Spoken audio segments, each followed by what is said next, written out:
our channel. I am Jasmine Williams, real estate coach and strategist, and today we're going to talk all about budgeting skills.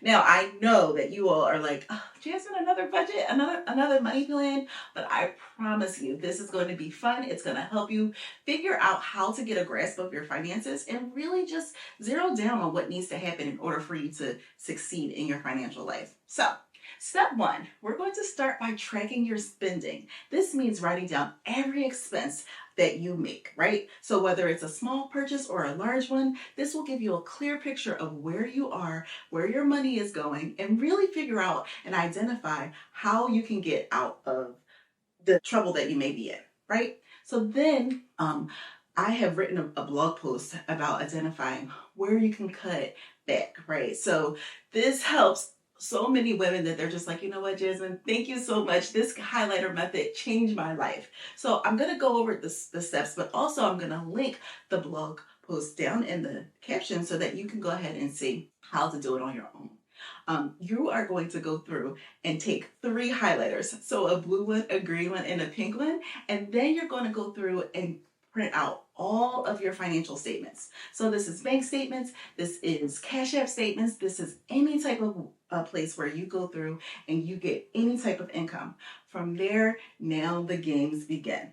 You're going to go through and look at every single thing and look at every line item. You're going to highlight in blue what your income is. Then you're going to take the green highlighter and highlight what you have to pay, like your bills, any of those things. Then the pink is going to be for the nice to haves. So the subscriptions, the Target runs, all those things are going to happen. Then you're going to cry, right? So from there, but you're going to have a visual of really what happens with your finances on a monthly basis. Then we get to the good part, right? So step 2, create a money plan, right? Based on your spending habits, you're going to set a budget for each category of expenses, such as housing, food, transportation, and entertainment. This will help you prioritize your spending and make sure you are saving enough for your goals. You're going to be upfront with yourself and record everything that you're spending money on, how much income is truly coming in, and exactly how much money you need. This is ideal for those who feel like they're living in a paycheck to paycheck cycle or really no idea where their money is going on a monthly basis. Using a spreadsheet makes this easier. However, don't let that stop you if you don't have one. Also, take the time to record your debts and your assets so that you can begin to measure your financial wealth. This is essential to where it starts, right? This is going to really put a visual to what you have going on, and it's going to make it easier for the next step. Step 3, automate your savings. One of the easiest ways to save money is to automate it. Set up automatic transfers from your checking account to your savings account so that a certain amount of money is saved each month. Now, don't feel like it has to be a lot. It can be 25 or even 50 bucks. It just needs to put up and really build that habit. I really would like you to save it in a high yield interest savings account. This is going to help you so much because you're going to see your money grow without you having to do anything. Also, having it deducted from your income per pay period is ideal. Engage comfortably where you are with your savings plan. The reason why it's so important is because when you are working on improving your skills with this, you have to become laser focused. Also, because you have charted out your money, you can specifically know how much you can afford to save. Depending on the goal, you may want to increase your savings. However, today, start with what you have and prioritize by starting somewhere, right? A lot of times when I'm doing laser coaching with my clients, they are saving for purchasing a home or an investment property. And in a lot of cases, we are coming up with a savings plan for the down payment. In some cases, or in most cases, we're starting at 0. So with you doing all of the steps of putting together a money plan, it's going to be a lot easier for you to know how much you can save if you actually put out a budget. If you don't put out a budget, if you say, oh, well, I'm just going to save some money and then go through with the budget, you're going to be like, oh my goodness, I can't even save anymore because I don't have the keys or I don't have the steps. I don't know what to do. I don't have enough money. I'm going to stop saving because I got to pay this bill and pay that bill. But you're not prioritizing the goal, right? Now that we have some organization to our savings goal, now we can move on with step number 4. We haven't talked about stopping anything or cutting anything back because I believe in today's world, you have to do what makes you happy. However, when you have your money laid out in front of you and you know exactly what you're going to do, you have to stand on that. So You have to figure this and just take this into consideration.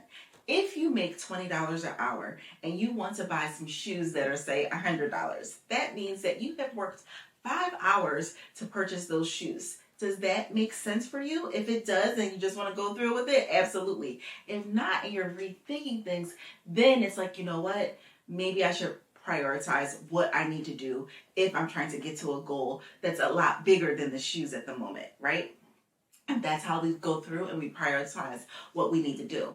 Self-care, I'm all for it. It could be that yoga class. It could be that spa treatment. It could be just getting your nails and your hair done. I believe in all of that. But we have to make sure that we are prioritizing and making sure that if we need to go through and maybe cut back or do less of a service, then it's going to make sense in the bigger picture. Remember, we need to sacrifice. A lot of people don't believe in delayed gratification because we want everything that we see right now.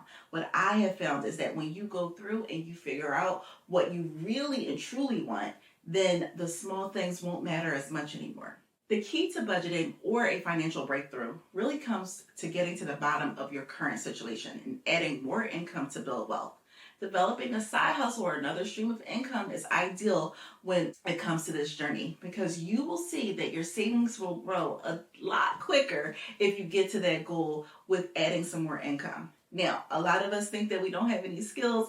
A lot of us feel like, oh my God, Jasmine, if I had to do another thing, I have the children, I have a husband, I have, all these things. But if you really are prioritizing yourself, a lot of times we don't prioritize ourselves as women.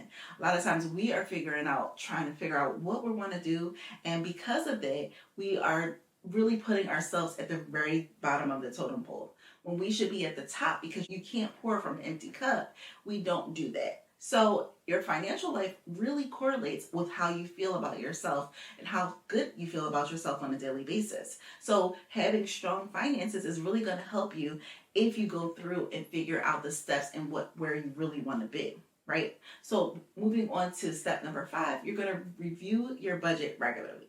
It is important to review your budget and make sure that you're staying on track to make the necessary adjustments. Also, getting someone to hold you accountable. Now, this is key. Whether it be a spouse, a best friend, or a coach, you have to have accountability built into your everyday life. A lot of us don't want to do that, right? We are so caught up on just having the secrets. We're ashamed of our finances. We don't want to face it. So we don't have anybody who's on a daily basis or even a weekly basis saying, hey, how are you making out? And a lot of times that's where we fail. If you stay true to what you need to do and really stay true to your accountability and really staying on task, you will reach your goals. It's just really having someone to remind you of why you started. Our supportive community encompasses a financial breakthrough course that helps you get to the core of your finances. It's built with over 100 women that are ready to build their wealth, and they are here to hold you accountable. You are matched with an accountability partner in the group so that someone is really just checking in to say, hey, how you making out? What's going on? Did you get done what you said you were going to get done the last time? And what's the next step? Right? I've built this community with women because I know that once one woman helps another woman, then we all are going to go ahead and get ahead.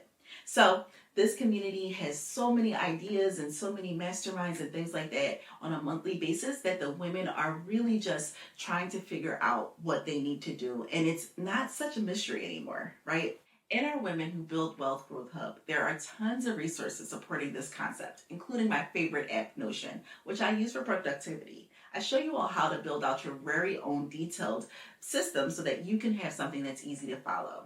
By following these 5 steps, you'll be well on your way to improving your budgeting skills. Remember, budgeting is not a one-time thing. It's a continuous process. So keep track of your spending and make sure you're making changes accordingly. Thanks for watching, and don't forget to subscribe to our channel for more money planning and investing tips. Talk to you all soon.